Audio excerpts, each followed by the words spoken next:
Bonjour à tous et bonne année 2025 sur Culture Chrétienne, votre chaîne d'édification.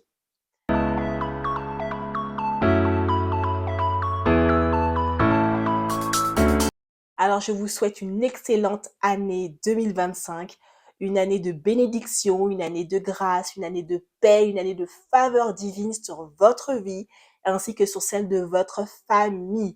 Demeurez richement bénis en cette année 2025. Alors la Bible nous dit dans Job 22-28, à tes résolutions répondra ton succès. Alors si déjà dès le début d'année tu n'as pas de résolution, quand je dis résolution, c'est vraiment des résolutions personnelles. Tu n'as pas pris de temps de t'asseoir, de prier, de regarder ta vie en 2024 et de dire mais de quoi j'ai besoin, de quel changement j'ai besoin. Et si tu n'as pas pris le temps de te poser pour écrire tes résolutions, mon frère, ma soeur, je t'invite déjà à le faire. C'est parce que tu as des résolutions, parce que tu seras fidèle à tes résolutions, que tu auras du succès. C'est ça, c'est vraiment le point, le premier point, le point suprême. Ce verset n'est pas réservé que pour les chrétiens.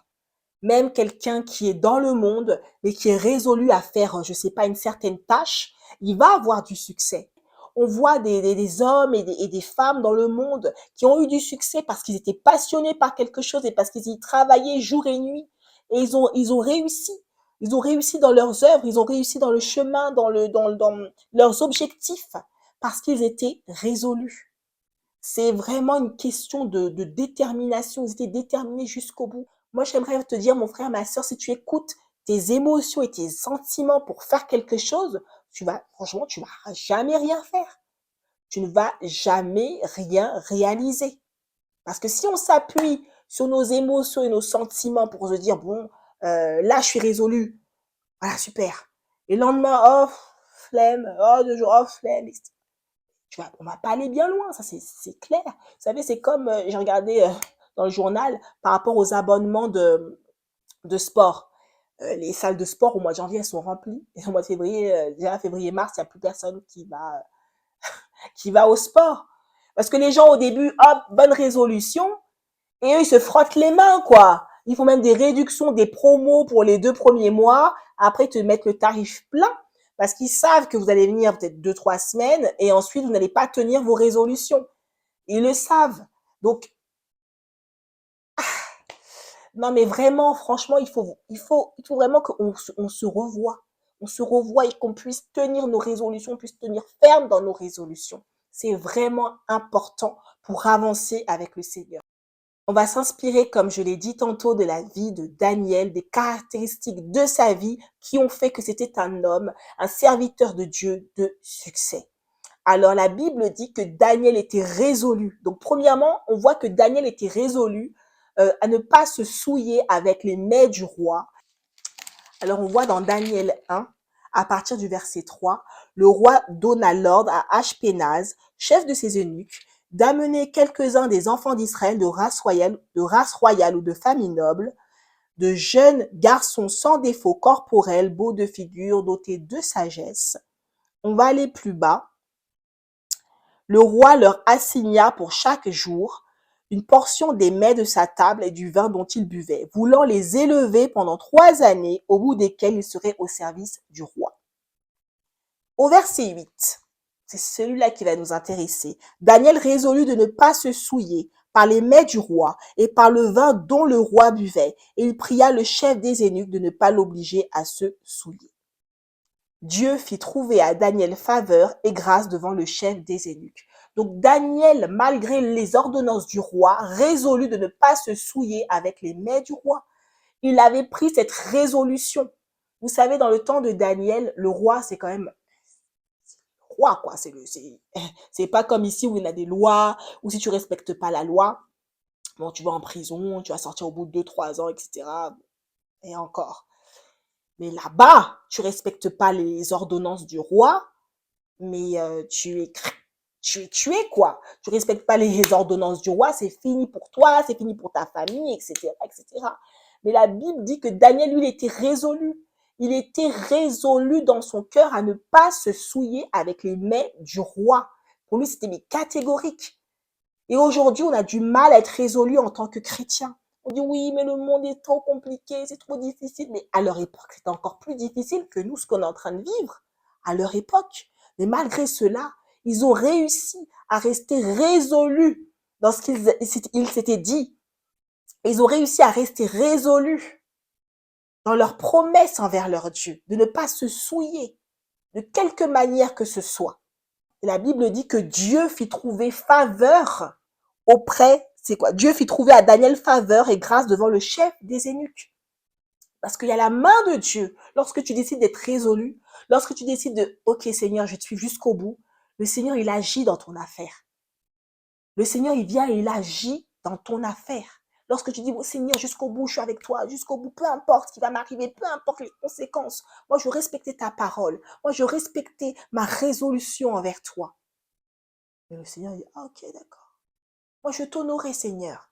Même dans tout ce qui va entrer dans ma bouche, je veux t'honorer. Il dit, ok. Et la Bible dit quoi? La Bible dit que Dieu honore ceux qui l'honorent. Daniel honorait Dieu. Il honorait Dieu même jusqu'à l'alimentation.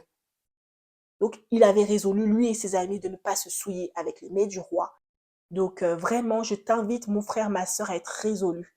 Parce qu'il y en a aujourd'hui qui ont du mal à...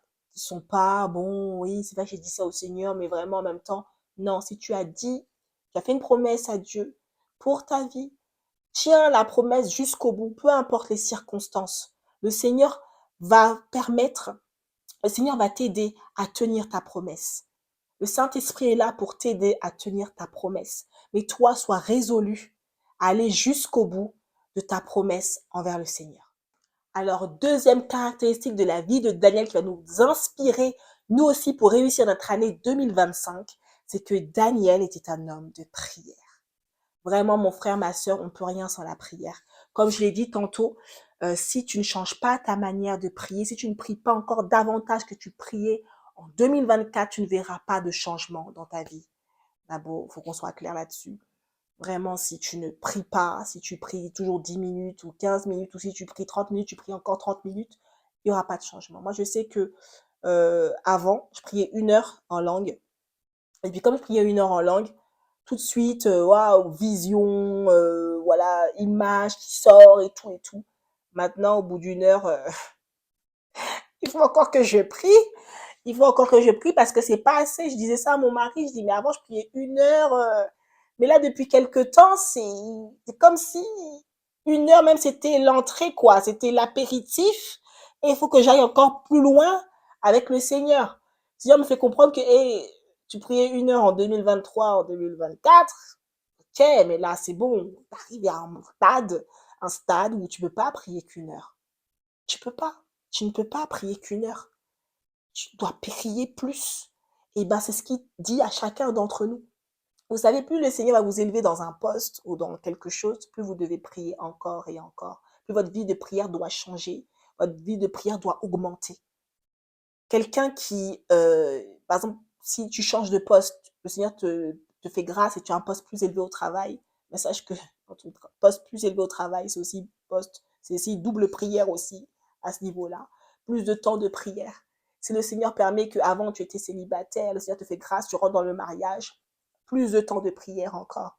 C'est comme ça. Qui dit changement, dit aussi changement de temps de prière et qui augmente encore plus qu'auparavant.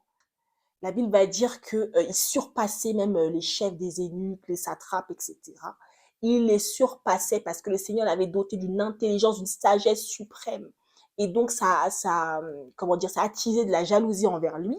Donc, ils ont décidé de faire un décret où pendant 30 jours, on devait adorer, adorer le roi Darius, etc. Mais bon, vous connaissez notre, notre frère Daniel, le serviteur de Dieu, l'homme de Dieu, il était résolu. Donc lui, décret par décret, il priait son Dieu, il priait son Dieu. Donc personne ne pouvait l'empêcher de prier son Dieu. Donc il n'a pas changé, décret ou pas décret. Donc il était un homme de prière. Il priait 3 fois par jour son Dieu. Il trouvait du temps malgré ses activités, malgré qu'il était quand même dans la cour du roi. Il avait un poste assez élevé. La Bible va dire qu'il priait 3 fois dans le jour. Il priait son Dieu coûte que coûte. Parce que souvent, nous, on est dans notre boulot. Oui, j'ai pas le temps. Oui, et en 2025, trouvons le temps. Je m'inclus dedans. On trouve le temps. Le temps, c'est même pas qu'on le trouve, on prend le temps. Voilà, on prend le temps pour notre Dieu. On n'a même pas besoin de le dire. Ça doit être, on prend le temps. Si tu prenais le temps 2 fois par jour, 2025, tu prends le temps 3 fois par jour. 2025, tu prends le temps, tu faisais 3 fois par jour. 2025, tu fais 4 fois par jour. Et si tu faisais 4 ou 5 fois par jour, la 2025, tu pries sans cesse, comme dirait l'apôtre Paul, priez sans cesse, prie, prie, prie. Vraiment, je vous invite à prier. Je vous invite vraiment, si vous voulez monter avec le Seigneur, si vous voulez une année 2025, pas comme les autres, changez votre temps de prière. Tu priais 10 minutes, passe à 20. Tu priais 30, passe à 50, etc. Tu priais jamais à midi, prie le midi, tu verras. Prie le midi, tu vas voir. Oui, mais je suis en salle de pause, les collègues et tout et tout. Ben, sors. Sors dehors. Des fois, le midi, quand j'avais fait un jeûne de 40 jours, et le midi, quand je voulais prendre du temps, je prenais mes écouteurs, mon téléphone, mon instrumental, et j'allais me promener, et j'étais là avec mes mains dans les poches de mon manteau, parce qu'il faisait froid, et je priais en langue. Et voilà, quoi, je priais en langue 10 minutes, après je faisais un temps de méditation, après je repartais au travail. Je sortais dehors, je faisais, ben oui, c'est des sacrifices, c'est une vie de sacrifice, hein. Être chrétien, c'est une vie de sacrifice. Donc, c'est oui, il y a des fois, ben, il y a des choses que tu ne feras pas parce que tu prends ce temps pour le Seigneur, tu prends ce temps parce que tu veux, tu sais ce que tu veux avec Dieu. Donc, le Seigneur va te récompenser assurément si tu le cherches véritablement de tout ton cœur. Alors, troisième caractéristique de la vie de Daniel qui va nous inspirer pour réussir notre année 2025, c'est de se consacrer. Consacre-toi. On ne peut pas vivre une vie différente si on n'est pas consacré. Non, mais ça, je vais l'écrire en gros et en grand et en large parce qu'il y a des gens qui veulent voir leur vie changer, qui comprennent pas, mais n'ont pas de vie de consécration. Tu ne peux pas. Vraiment, la consécration, c'est pas une option, je vous assure. En ces temps de la fin, on le voit encore davantage. Si tu n'es pas consacré, on va te déconcentrer. Elle est bien cette phrase. Hein. Non, mais t'es pas consacré, on va te déconcentrer. On va te déconcentrer.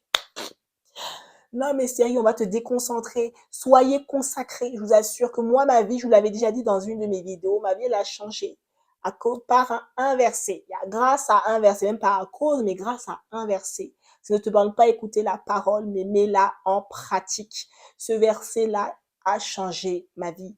C'est-à-dire que avant, j'écoutais beaucoup la parole de Dieu, j'aimais ça, etc. Mais je n'étais pas venue à l'idée de la mettre en pratique, en fait. Aujourd'hui, c'est évident, mais avant, ben non. Non, je sais pas, je voyais pas. Maintenant, je comprends mieux pourquoi le Seigneur m'a demandé de la mettre en pratique, parce que tu ne peux pas servir Dieu si tu n'es pas consacré. Parce que si tu sers Dieu sans être consacré, tu vas te mettre tu vas te créer des embuscades, tu vas créer des choses compliquées dans ta vie. Il y a des chrétiens qui veulent encore être des chrétiens un pied dans l'église et un pied hors de l'église. Mais tu ne peux pas. Il y en a qui veulent, oui, bon, pour l'instant, j'ai pas trop envie de me consacrer, mais je vais être un petit peu avec le Seigneur, mais sans trop me consacrer. Mais là, tu t'en vas. Vaut mieux, c'est comme la Bible dit, hein, si tu n'es ni chaud, ni froid, je te vomirai. Donc, si tu es tiède, je te vomirai. Il faut être bouillant ou froid. Parce que si les chrétiens tièdes, là, qui sont un peu à l'église et qui connaissent quand même la parole, les chrétiens tièdes, c'est ceux qui connaissent la parole, ils sont un petit peu à l'église, mais en même temps, ils ont une vie assez... Donc, par exemple, on va leur dire qu'il faut pardonner son prochain. Ah non, moi, je pardonne pas. Il y a des trucs que je pardonne pas. Alors là, franchement, moi, ah non, jamais la vie. Ah non. On n'a pas dit que c'est facile de pardonner. Tu peux être catégorique comme ça. Elle dit, Seigneur, bon, franchement, je sais que tu me demandes de pardonner, j'y arrive pas. Aide-moi parce que j'ai la volonté de le faire, mais j'arrive pas à le faire. C'est trop compliqué pour moi.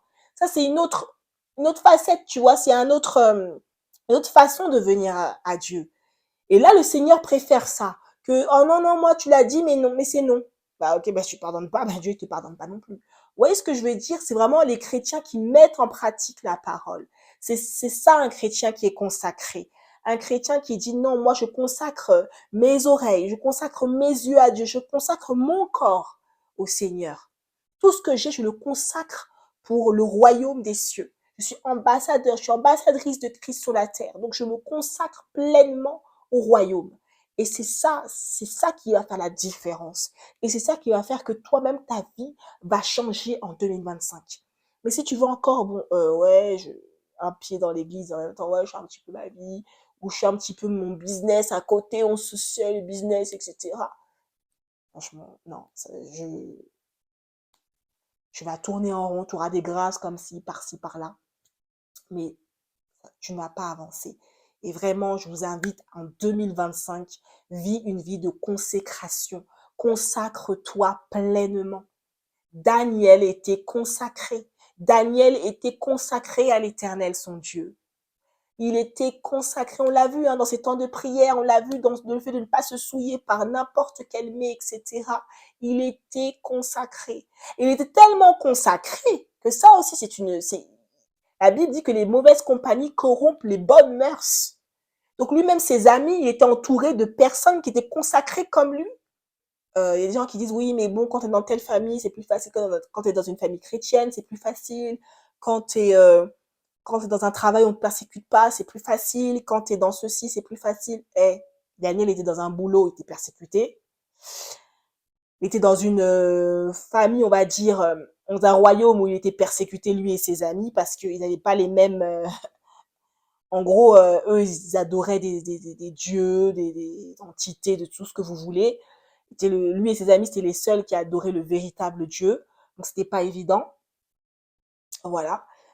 Donc, lui, à son époque, excusez-moi, c'était pas évident. Et comme je l'avais dit en premièrement dans la vidéo, là-bas, tu fais un faux pas, tu vas soit dans la fournaise ardente, soit tu vas dans la fosse au lion. Voilà, t'exécuter, quoi. Donc vraiment, la consécration, c'est ce qui va vraiment changer ton année 2025. Être consacré. Tu ne peux pas avancer avec le Seigneur si tu n'es pas consacré. C'est pas possible. Vraiment, c'est pas possible. En fait, tu vas peut-être avancer parce que tu es résolu, tu vois. Mais, mais ça va être compliqué d'avancer vraiment dans le plan parfait de Dieu sans vie de consécration. Ce sera très compliqué. Si tu n'es pas consacré, le diable va venir et va venir avec tous ces effets-là, il va venir avec tous ces effets spéciaux pour t'éblouir et pour t'emmener dans son camp ou pour te faire chuter d'une manière ou d'une autre. Donc, ça va être vraiment, vraiment compliqué pour toi si tu n'es pas un chrétien bouillant, si tu n'es pas un chrétien consacré pour le royaume de Dieu. Donc voilà les 3 caractéristiques inspirées de la vie de Daniel pour te permettre de pouvoir mener une année 2025 pas comme celle de 2024, 2023, etc. Mais une année de 2025 où tu montes dans une autre dimension avec notre Seigneur Jésus. Donc voilà, n'hésite pas à partager la vidéo, à la partager avec quelqu'un pour que cela lui fasse aussi du bien. En cette année 2025, plein de choses arrivent sur la chaîne Culture Chrétienne. Vraiment, priez pour moi. Je prie aussi pour vous, pour tous ceux qui regardent la vidéo. Vraiment que le Seigneur vraiment vous touche vos cœurs et que vous soyez encore plus remplis du Seigneur Jésus, encore plus passionnés de Jésus que vous ne l'êtes déjà. Et moi, ma prière vraiment, c'est que ensemble, nous puissions grandir. Et nous allons grandir avec le Seigneur Jésus. Plus de méditation cette année 2025, plus de prière, de temps de prière, plus de temps de consécration. Et je crois que cela est possible par la grâce de Dieu et que le Seigneur nous soutient par sa droite triomphante pour que nous puissions triompher de tout ce qui nous empêche de pouvoir grandir spirituellement dans le nom précieux de Jésus. Alors, je crois que cela est ton partage. Donc, abonne-toi sur la chaîne Culture Chrétienne parce qu'il arrive plein de choses cette année 2025. Il y aura de nombreux invités. Il y aura aussi de nouvelles rubriques et il y aura aussi une nouvelle émission sur les temps de méditation de la parole de Dieu. Donc, on se retrouve prochainement pour notre prochain temps de méditation. Donc, pour cela, je t'invite déjà à avoir ta Bible, à avoir un cahier et nous allons avoir des temps de méditation. Parce que c'est bien beau de nous dire de méditer, oui, mais comment on fait? Et des fois, c'est bien de pouvoir méditer aussi avec d'autres personnes, ça nous fortifie, ça nous fait du bien. Donc voilà ce qui vous attend sur la chaîne Culture Chrétienne. Je vous invite à vous abonner, à partager, à liker, à activer la cloche pour ne pas manquer une nouvelle vidéo. Et on se retrouve prochainement dans votre émission Culture Chrétienne.